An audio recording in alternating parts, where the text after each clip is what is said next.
Abba Father, tuli mu musomo gwe tuli mukuddamu ekibuuzo kino nti obulokole kye ki? Okulokoka kitegeeza ki? Mu message yaffe yasooka twatandika okwogera ku mazima nti okulokoka kitegeeza Kristo okuyingira munda mu muntu, Kristo n'abeera obulamu bw'omuntu oyo. Twagamba nti ekyo kye tuyita oba Bayibuli kyeyita okulokoka.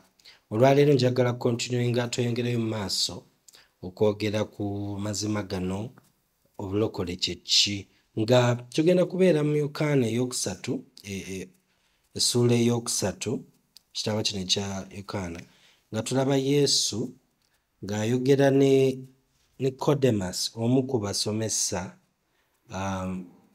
Bwe tugenda mu Yokaana ekyokusatu, tulaba Yesu ng'ayogera ne Nikodemo ng'amuyigiriza okulokoka kye ki, kitegeeza ki omuntu okugamba nti alokose oba nti akkiriza Katonda. Tutandikire mu lunyiriri olusooka, Yokaana essuula eyokusatu atugamba bw'ati: awo waaliwo omuntu ow'omu Bafalisaayo, erinnya lye Nikodemo, mwami mu Bayudaaya, kitegeeza nti yali muntu mukulu. Oyo n'ajja gy'ali ekiro, n'ajja ewa Yesu, n'amugamba nti, Labi, tumanyi nti oli muyigiriza eyava eri Katonda, kubanga tewali muntu ayinza okukola obubonero buno bw'okola ggwe, wabula Katonda ng'ali naye. Yesu n'addamu n'amugamba nti, ddala ddala nkugamba nti omuntu bw'atazaalibwa mulundi gwakubiri tayinza kulaba bwakabaka bwa Katonda. Omuntu bw'atazaalibwa mulundi gwakubiri, ekyo kitegeeza ki okuzaalibwa omulundi ogwokubiri? Ey'Oluzungu kyeyita born again, okuzaalibwa omulundi ogwokubiri, taliraba bwakabaka bwa Katonda. Okirabye ekyo? Yesu teyagamba, ate by the way bino bigambo bya Yesu, si bigambo bya Pawulo oba Peetero. Yesu y'ayogera. Yesu amanyi ky'ayogerako. Yesu tajubisa, Yesu talimba, ayogera ky'ategeeza, ategeeza ky'ayogera. Yesu agamba nti omuntu, tukiddemu, Yesu n'addamu n'amugamba nti ddala ddala nkugamba nti omuntu bw'atazaalibwa mulundi gwakubiri tayinza kulaba bwakabaka bwa Katonda. Yesu atugamba nti condition y'okulaba obwakabaka bwa Katonda kuzaalibwa mulundi gwakubiri. Yesu yakyogedde sinze.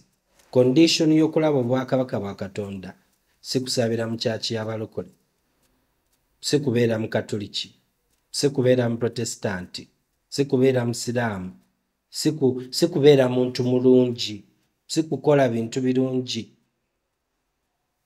si kwegaana kibi, si kwegaana Sitaani.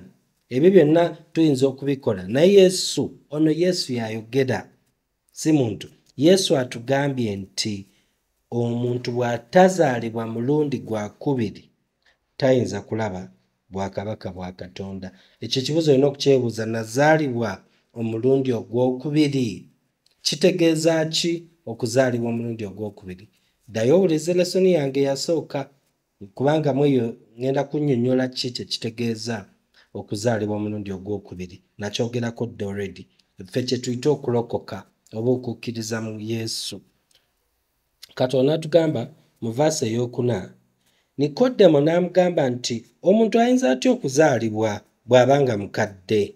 Ayinza okuyingira mu lubuto lwa nnyina omulundi ogwokubiri n'azaalibwa? Yesu n'amugamba nti ekyo ekibuuzo kya busiru nnyo. Yesu si bw'atyo yamugamba. Verse 5, Yesu n'addamu nti ddala ddala nkugamba nti omuntu bw'atazaalibwa mazzi na mwoyo tayinza kuyingira mu bwakabaka bwa Katonda. Ekizaalibwa omubiri kiba mubiri, n'ekizaalibwa omwoyo kiba mwoyo. Yesu kati ali mu kumwawulira, kuba Nikodemo yali mu kulowooleza mu kuzaalibwa kwa mubiri. Era abuuziza, nze omuntu omukulu nzireyo munda mu maama wange mu lubuto nzaalibwa omulundi ogwokubiri? Yesu n'amugamba, okwo kwe kuzaalibwa okw'omubiri. Gwe Nikodemo by'oli mu kulowooza kwe kuzaalibwa okw'omubiri. bw'olowooza ku by'okuddayo mu lubuto lwa maama wo, awo oli mu kulowooza mu kuzaalibwa okw'omubiri. Naye Yesu n'amugamba nti waliwo okuzaalibwa okulala okw'omwoyo, nti ekizaalibwa omubiri kiba mubiri. Omuntu azaalibwa maama we mu mubiri abeera mu mubiri. N'agamba naye n'ekizaalibwa omwoyo kiba mwoyo. Ani yazaalibwa omwoyo? Omulokole. Teweewuunya kubanga nkugambye nti kibagwanira okuzaalibwa omulundi ogwokubiri. Empewo ekuntira gy'eyagala n'owulira okuwuuma kwayo, naye tomanyi gy'eva newakubadde gy'egenda. Bw'atyo bw'abeera buli muntu yenna azaalibwa omwoyo. Omuntu yenna azaalibwa omwoyo alinga eyo empewo. Tukiddemu verse 8, ekuntira gy'eyagala n'owulira okuwuuma kwayo naye tomanyi gy'eva. Nti omuntu azaalibwa mu mwoyo oba omuntu alokoka alinga eyo empewo gy'otasobola kutegeera gy'eviiridde ne gy'eraga, naye ogiwulira buwulizi. Nti ffe abazaalibwa mu mwoyo tetusobola kutegeerebwa bya mubiri. Abantu ab'omubiri abalowooleza mu mubiri, abalowooleza mu common sense, abalowooleza mu kye balabako kye bawulira, tebasobola kututegeera ffe bwe tugamba nti twazaalibwa Katonda, kubanga munda tuli bantu ba mwoyo, twazaalibwa mwoyo. Bino tebitegeerebwa mubiri. Simanyi oba ontegeera. Eyo y'ensonga lwaki tuba tukontana buli ssaawa tukontana, kubanga tuli mu nsi za njawulo. Bano bali mu nsi ey'omubiri, ffe tuli mu nsi ey'omwoyo. Baazaalibwa bamaama baabwe mu mubiri, ffe kaakati twazaalibwa omulundi ogwokubiri. Bamaama baffe baatuzaala mu mubiri, naye Katonda n'atuzaala mu mwoyo ng'ayitira mu Holy Spirit, Mwoyo Mutukuvu, n'atuzaala omulundi ogwokubiri ne tufuuka baana ba Katonda. Nga bwe twali abaana ba maama waffe ne taata waffe mu mubiri, ne tufuuka abaana ba Katonda mu mwoyo. Ekyo kye kiyitibwa okulokoka. Katugende ku Bakolinso ekisooka. Bakolinso ekisooka tugenda kwogera nga tuva mu ssuula ey'okubiri. Era wano wenjagala okubeesinga leero okusibisira nti bwe twalokoka oba bwe twakkiriza Kristo ne tuzaalibwa mu nsi ey'omwoyo, Mwoyo Mutukuvu oba Mwoyo Mutuukirivu teyakoma ku kutuzaala buzaazi mu nsi ey'omwoyo, wabula Katonda yamutuwa Mwoyo Mutukuvu atusomese kiki kye tuli. Mwoyo Mutukuvu oba Mwoyo Mutuukirivu ali munda mu ggwe akusomese kiki ky'oli. Nzaani? Mwoyo najja n'akubuulira nti kakati engeri gy'olokose ggwe kino. So kakati njagala kulagako wano Katonda Pawulo nga abikuliddwa Mwoyo Mutukuvu bw'atusomesa ekimu ku buweereza bwa Mwoyo Mutukuvu obusinga obukulu, obuweereza oba omulimu ogw'okutulaga kiki kye tuli mu Yesu. Tusome Abakolinso ekisooka essuula ey'okubiri olunyiriri olw'omukaaga lugamba bwe luti, naye amagezi, in fact waki tetuddayo wansi eno, tuzalake envaasi esooka egamba bweti, nange abooluganda bwe najja gye muli sajja na maanyi mangi ag'ebigambo oba amagezi nga mbabuulira ekyama kya Katonda. Pawulo agamba nti sajja na bigambo bingi, saakozesa bigambo kubakirizisa, era saakozesa amagezi gange aba ag'abantu okubakirizisa, kubanga namalirira obutamanya kigambo mu mmwe wabula Yesu Kristo era oyo eyakomererwa.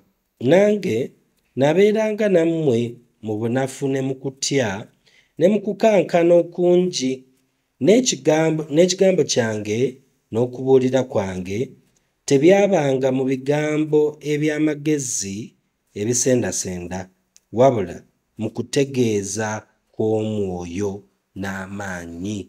Okukkiriza kwammwe kulemenga okubeera mu magezi g'abantu, wabula mu maanyi ga Katonda. Haleluya. Pawulo atugamba nti enjiri eno bwejja tejjira mu magezi g'abantu. Bwe tuba tusomesa enjiri nga tubuulira, nga tunnyonnyola, nga tuyigiriza Kristo, nga tutendeka ebintu ebya Kristo, tetukozesa magezi ga mubiri, tetukozesa magezi gaffe oba okumanya kwaffe oba obukodyo obw'omubiri, wabula emmeseji yaffe, obubaka bwaffe bujja mu maanyi aga Mwoyo ne mu magezi aga Mwoyo. Tebujjira mu bya mubiri naye eby'omwoyo, mu maanyi ga Katonda. Tusome Olunyiriri olw'omukaaga lugamba luti, naye amagezi tugoogera mu abo abaatuukirira, in other words abaalokoka, nti mu bantu b'ensi tetwogera magezi, twogera mu maanyi na mu magezi ga Katonda. Naye bwe bamala okulokoka twogera ate mu leve ey'amagezi empya gye bategeera abaatuukirira. Naye amagezi agatali ga mu mirembe gino, era agatali ga bakulu ab'omu mirembe gino abaggwaawo. Naye wulira verse 7, twogera amagezi ga Katonda mu kyama, gali agaakisibwa Katonda ge yalagira edda ensi nga tezinnabaawo olw'ekitiibwa kyaffe, abakulu bonna ab'omu mirembe gino ge baatategeeranga n'omu, kuba singa baagategeera tebandikomeredde Mukama wa kitiibwa. Simanyi awo waliwo maathi mungi, awo waliwo okugatta kungi. Pawulo atunnyonnyola nti amagezi gano ge twogereramu, abantu ab'ensi, abakulu b'ensi, Sitaani n'abalangira ne banne tebaagategeera gano amagezi. N'agamba nti y'ensonga lwaki bakomerera Yesu ku musaalaba, ti singa bategeera amagezi ga Katonda. Amagezi ga Katonda kiki? Y'enjiri. Enjiri ge magezi ga Katonda. Ekyo nja kukiddako edda. Naye okwogera ku Yesu ku musaalaba ge magezi ga Katonda. Bw'osoma Korinso ekisooka eno essuula ey'okubiri, Pawulo kyayogerako kino eky'amagezi ga Katonda nti kwe kukomerera Yesu ku musaalaba, kwe kwogera ku musaalaba gwa Yesu, tuba twogera amagezi ga Katonda. Naye tuddeyoko emabega twogere ku kino kye mbaddeko. Mbadde ngamba nti singa bano abantu b'ensi, Sitaani n'abalangira be n'abantu b'ensi abatufuga, singa baamanya amagezi ga Katonda gano ag'omwoyo, tebandikomeredde Yesu ku musaalaba. Lwaki?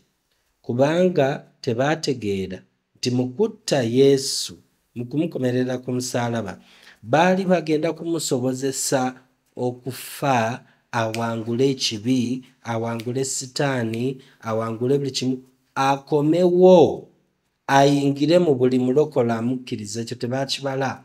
Okutta Yesu, nina essomo eddala ly'ensomesa awo twogera ku kuzuukira kwa Yesu, nga twogera ku musaalaba ne tugamba nti okutta Yesu ye yali ensobi ya Sitaani eyasinga obukulu. Sitaani teyakola nsobi nnene okusinga okutta Yesu, kubanga okutta Yesu, omanyi Sitaani yali alina ekitebe kye, mu luzungu kye tuyita headquarter, ekitebe boosi w'atudde State House oba olubiri lwa kabaka. Kakati State House ya Sitaani, olubiri lwa Sitaani lwali mu magombe, okufa ge gaali amaanyi ga Sitaani.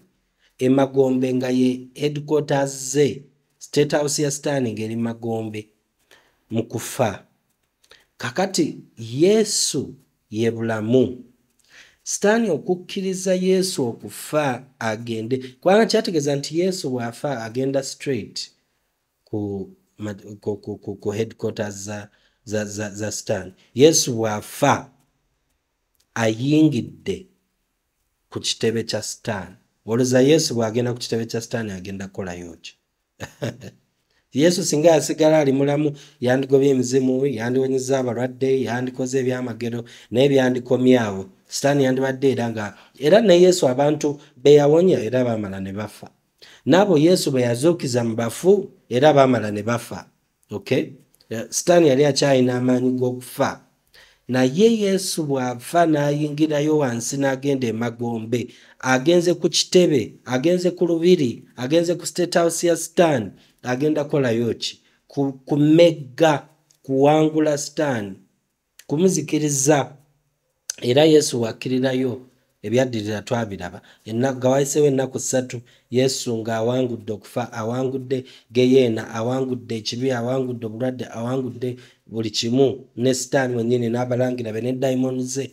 Yesu bw'amala okubiwangula ebyo byonna n'alyoka azuukira. Okuzuukira kwa Yesu kutegeeza nti awangudde, nti buli kimu kaakati kiri wansi wa bigere bye, nti Yesu kati ye kabaka eri abali mu ggulu, abali ku nsi n'abali wansi w'ensi.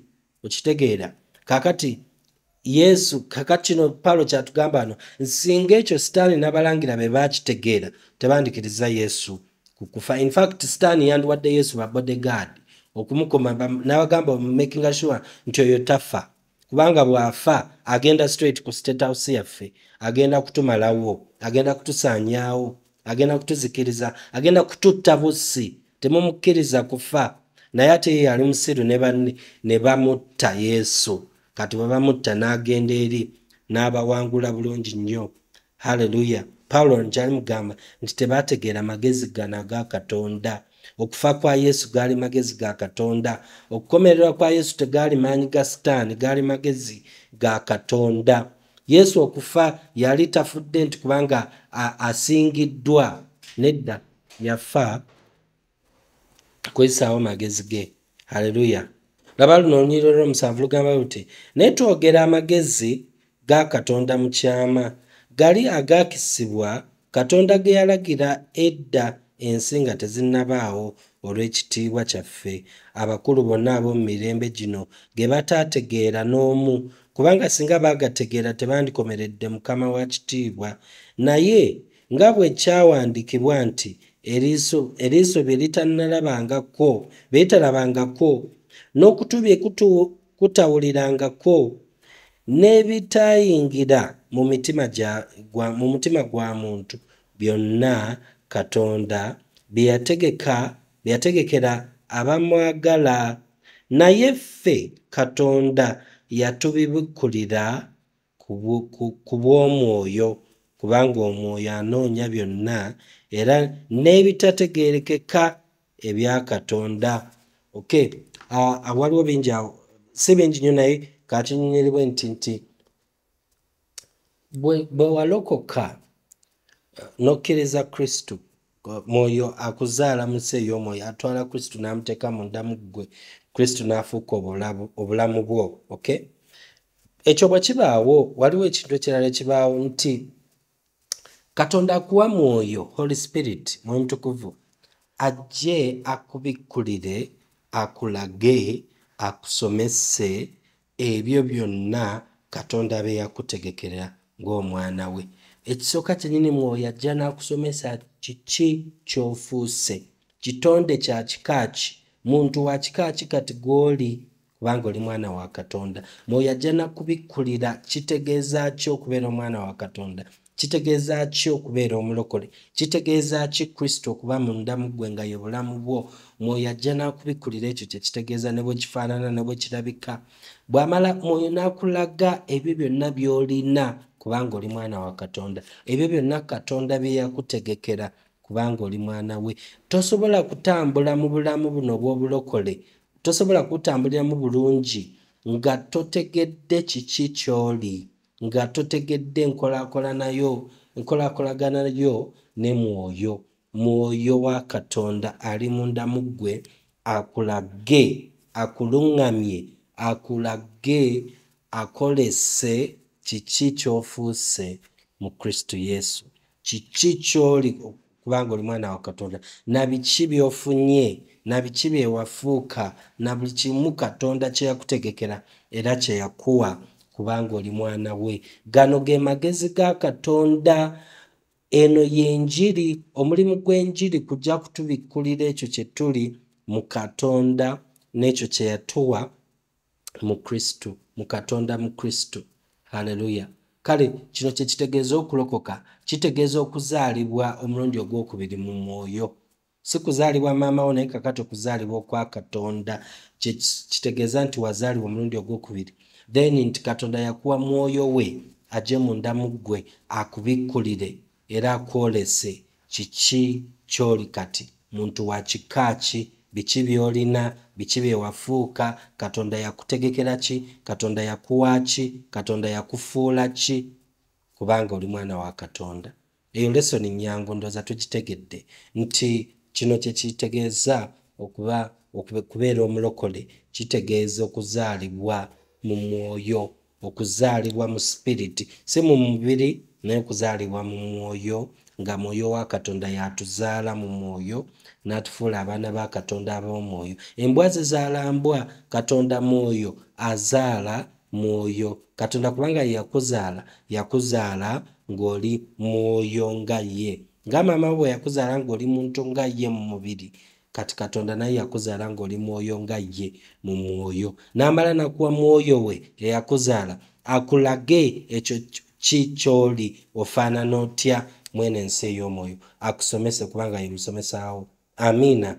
Nja kukomawo tweyongereyo mu discussion yaffe eno twogera ku obulokole kye ki. Oli wa mukisa nnyo okumpuliriza nange ndi wa mukisa okusomesa. Mukama yeebazibwe. Tujja kukomawo tweyongereyo mu masomo gaffe Abba Father.